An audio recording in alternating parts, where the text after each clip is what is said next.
আসসালামু আলাইকুম ভাই। আঙ্গো আদু ভাইয়ের ভাই কদু ভাইরে চিনেন নি? আরে ওই যে কদু ভাই, কি চিনেন না? ভুলে গেছেন এত তাড়াতাড়ি? আচ্ছা, ওই যে ছাত্র শিবিরের ইফতারের 3 লাখ টাকা দৈনিক, মাসে 90 লাখ টাকা কোথা থেকে পাই? এই যে প্রশ্নটা করছিল। আর এই যে পাশে এই যে ছবি, এই যে আদু ভাই আর কদু ভাই দোনো এক লগই বসেন না। তো এই কদু ভাই ছাত্র শিবিরের আয়ের বিষয় নিয়ে প্রশ্ন করছে। এবার সেই উচিত জবাব, সেই কদু ভাইয়ের একটা জবাব দিছে আমাদের বাংলাদেশের জামাত ইসলামের আমির ডক্টর শফিকুর রহমান। দর্শক, আপনারা শফিকুর রহমান সাহেবের কথাগুলো শুনলে আসলে তার জবাবটা কতটা যুক্তি সম্পূর্ণ, এবং এই জবাবটা বর্তমানে এই যে কদুবের মুখের উপর এক প্রকার জোতা নিক্ষেপ করার মতো হয়েছে। আপনাদেরকে বিস্তারিত ঘটনাটা জানাবো। তার আগে আপনাদেরকে আরো কিছু প্রমাণ দিব যে শিবির আসলে কোথা থেকে এত টাকা পায়। শিবির এই যে পুরো রোজার মাসে যে 90 লাখ টাকার ইফতার দিবে ঢাকা বিশ্ববিদ্যালয়, তো এই টাকাগুলো কোথা থেকে আসে, তো এটার কিছু উপযুক্ত প্রমাণ আমাদের হাতে আসছে। আজকে আপনাদেরকে সেই প্রমাণগুলো দিব। তো তার আগে বলে নেই যে শিবিরের শিবির সংগঠনের যে সংবিধান আছে, সেই সংবিধানের 36 দ্বারাই কিন্তু তারা স্পষ্টভাবে লিখে দিছে তারা কোথা থেকে এই টাকাগুলো পায়, তাদের আয়ের উৎসটা কি। তো আমি এই কদু ভাইরে বলতেছি যে কদু ভাই তো আসলে পড়ালেখা করে না। তাদের তো আসলে তারা যদি পড়ালেখা করতো তাহলে তো আর এই প্রশ্নটা করতে পারতো না। তাহলে তারা কিন্তু শিবিরের আপনার গঠনতন্ত্র থেকেই তারা বুঝতে পারতো, সংবিধান থেকে, সংবিধান পড়েই কিন্তু তারা এই প্রশ্নটার জবাবটা হয়তো তারা প্রকাশ্যে মিডিয়ার সামনে এই প্রশ্ন করে তারা যেতে হইতো না। তো তাদের সংবিধানের 36 দ্বারা তারা স্পষ্টভাবে লেখা আছে যে আসলে তারা কোথা থেকে এই টাকাগুলা পায়।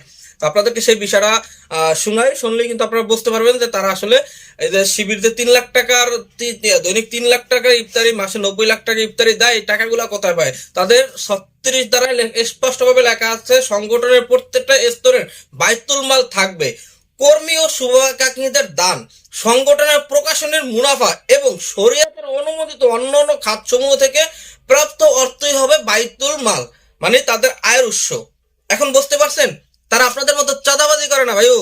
আপনাদের মতো, আপনার কদু ভাইরে বলতেছে, আপনাদের মতো চাঁদাবাজি করে না, বাস স্ট্যান্ড দখল করে না, টেম্পো স্ট্যান্ড দখল করে না, তারপরে বিভিন্ন বাজারঘাট দখল করে না, হাতে অস্ত্র নিয়ে ফিল্ম স্টাইলে যায় তারা টাকা সাদা উড়ে না।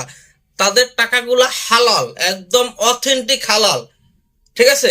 তো এরপরে আসেন যে আরো কিছু তথ্য দিই আপনাদেরকে। আপনারা স্ক্রিনে কিন্তু সেই ভিডিওগুলো দেখতে, কিছু স্ক্রিনশট দেখতে পাচ্ছেন যে এখানে এক ভাই পোস্ট করছে।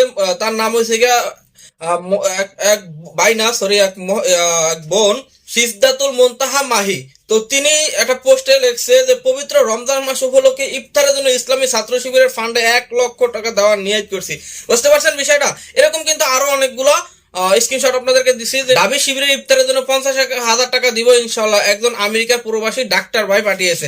ঠিক আছে? তো এরকম অসংখ্য অসংখ্য মানুষ যারা মানে স্বেচ্ছায়, তারা সওয়াবের উদ্দেশ্যে তারা কিন্তু শিবিরকে টাকা দেওয়ার জন্য প্রস্তুত থাকে। তো আপনাদের মতো চাঁদাবাজি করে শিবির সংগঠন চলে না। বুঝতে পারছেন ভাই? আদু ভাইয়ের ভাই কদু ভাই। তো এবার আসেন আমাদের জামাত ইসলামের আমির ডক্টর শফিকুর রহমান, তিনি আসলে কি জবাবটা দিয়েছে শিবির আদু ভাইয়ের ভাই কদু ভাই। জামাত ইসলামের আমির, তিনি আপনার স্ক্রিনে দেখতে পাচ্ছেন, তিনি অনেক আগে কিন্তু একটা বক্তব্যতে বলেছিল আমাদের প্রত্যেকটা কর্মীদের পকেট গুলোই হলো আমাদের ব্যাংক, আল্লাহ বরকত দান করবে। তার মানে বুঝতে পারছেন, প্রত্যেকটা কর্মী কিন্তু এয়ানত দিতে হয়, প্রত্যেকটা কর্মী এয়ানতেই কিন্তু জামাত ইসলামের আয়ের উৎস। তো এই ছিল দর্শক আজকের ভিডিও। যদি ভিডিওটা ভালো লাগে থাকে তাহলে অবশ্যই লাইক, কমেন্ট, শেয়ার এবং সাবস্ক্রাইব করে আমার সাথে থাকবেন। ধন্যবাদ সকলকে।